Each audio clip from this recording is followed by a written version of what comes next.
bienvenue sur Gabon 24. Regardez votre magazine de l'économie Écho de l'écho. Alors, à une époque marquée par les évolutions technologiques et l'effritement des frontières, les dirigeants se voient propulsés à l'avant de nouvelles opportunités, forts du sentiment d'être devenus pleinement les maîtres de leurs ambitions. Et il est vrai qu'il est possible aujourd'hui de voyager, d'acheter, de vendre, de s'informer, d'influer de façon quasi instantanée, aller au plus près des affaires, de son public et de son marché, à bien redonner le goût de l'aventure à nos responsables des temps modernes. Il semblerait que c'est là qu'intervient l'intelligence économique. Savez-vous ce que c'est? En tout cas, nous vous avons posé la question et voici vos réponses. On vous écoute. Bon, après l'intelligence économique, comment dire, je ne peux pas vous donner concrètement des réponses adaptées, mais je dirais que c'est la mise ensemble de certains mécanismes entre comment dire, la théorie et la pratique concernant tout ce qui se passe autour du monde du marché économique. Intelligence économique. Intelligence économique.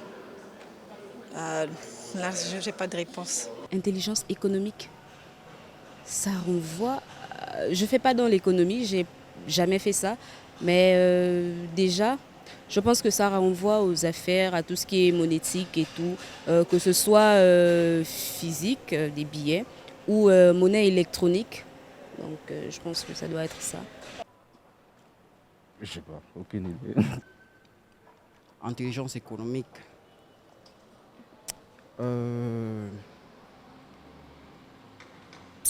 J'ai un peu les idées dispersées, ça va être un peu chaud là. On peut passer à autre chose. Alors, qu'est-ce que l'intelligence économique? C'est le mot qui fait l'écho. Regardez et prenez des notes.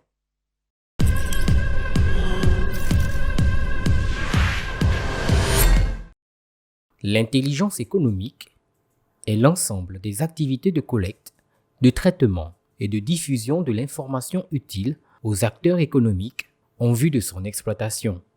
Améliorer l'accès à l'information constitue un élément clé dans la société future.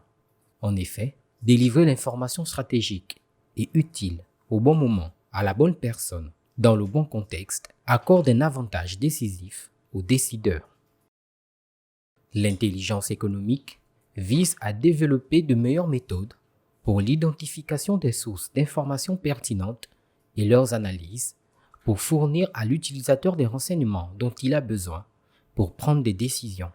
Portée principalement sur les informations disponibles à l'extérieur de l'organisation, l'intelligence économique couvre des domaines allant des technologies au marché ou à la morale.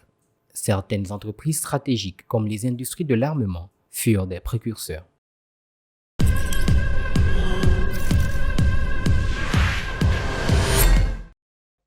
Écho de l'écho reçoit Kevina Mbonichuti. Vous répondez à nos questions depuis Paris, c'est en France. Vous êtes expert en intelligence économique. Bienvenue sur Gabon 24.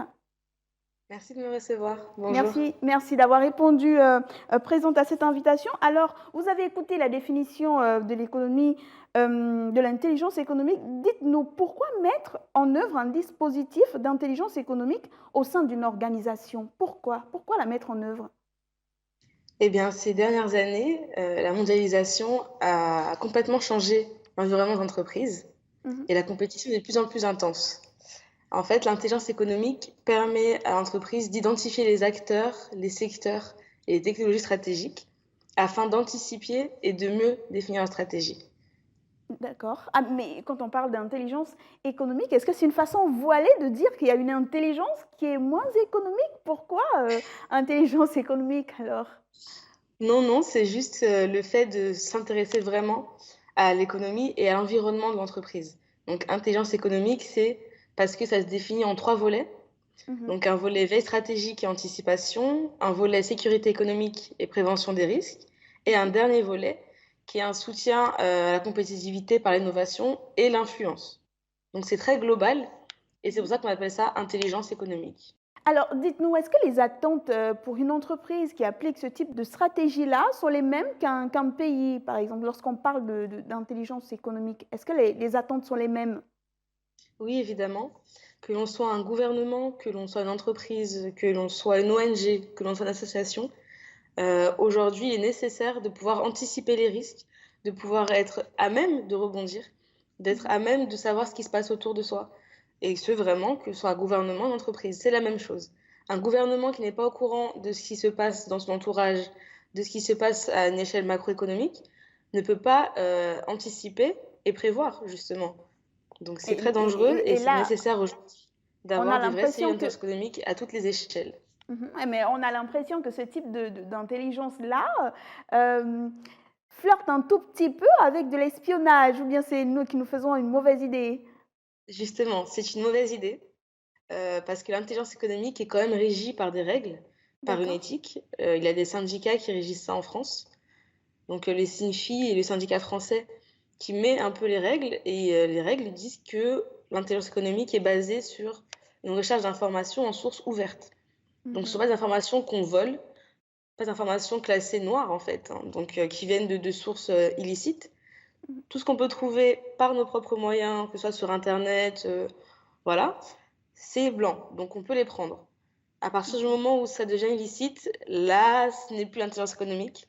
On passe dans vraiment l'espionnage et le renseignement d'affaires très très poussé.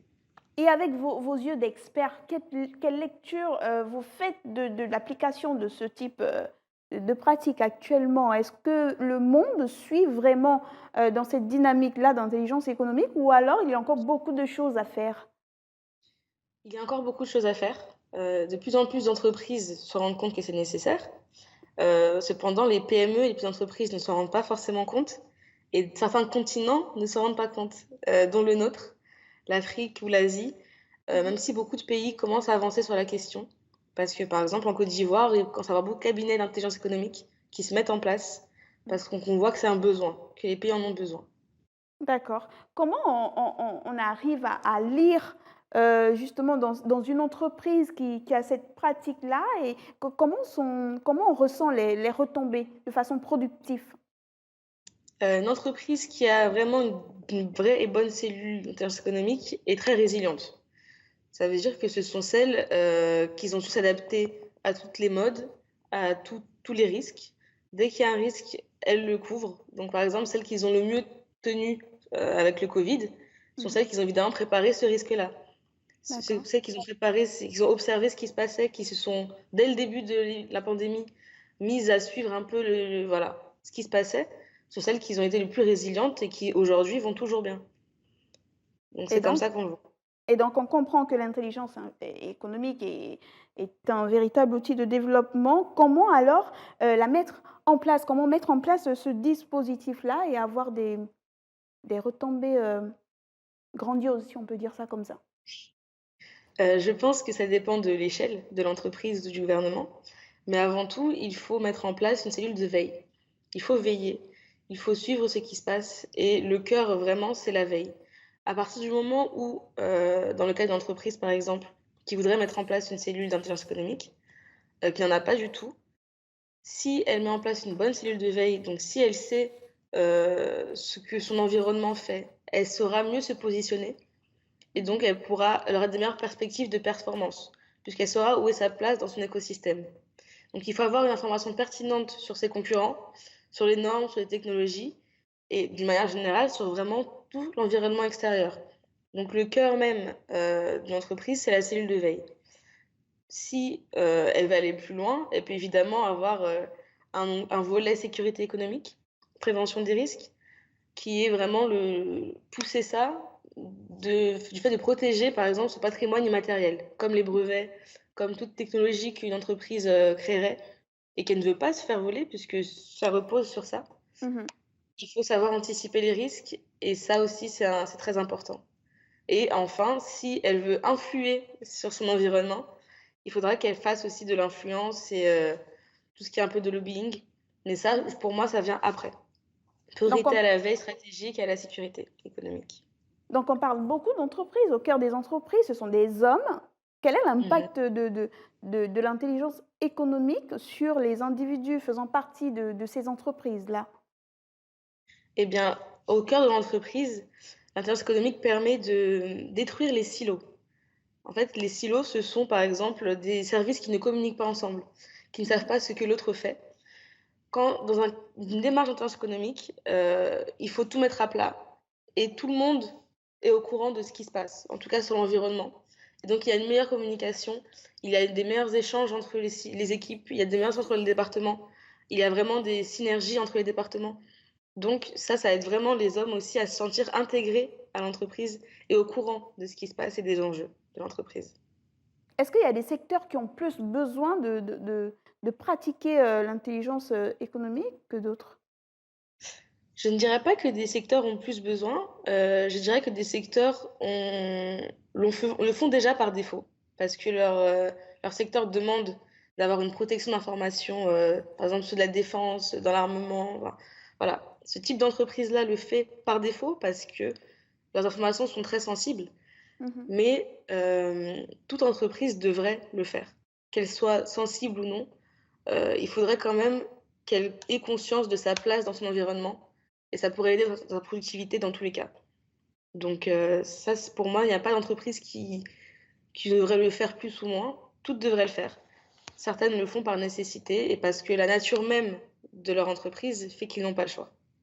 Et comment prendre des précautions pour ne pas être victime? Parce que vous l'avez dit, la ligne elle est très fine entre ce qui est formel et ce qui ne l'est pas. Comment protéger nos données en respectant justement ce type d'intelligence? Il faut vraiment mettre en place un cadre dans l'entreprise, dans l'organisation. Il faut mettre des limites claires et dites pour que justement ce type de ligne ne soit pas franchi. Mhm. Évidemment, certaines entreprises le font, mais c'est leur métier, c'est leur cœur de métier. Mais dans des entreprises, on va dire lambda, qui créent une cellule, il faut que les règles soient dites. Il faut qu'une éthique soit mise en place dans l'entreprise afin que toute personne qui transgresse cela sache directement que ce n'est pas possible de faire ça en fait. Mhm. Il Est-ce faut que que ce soit les, écrit et dit.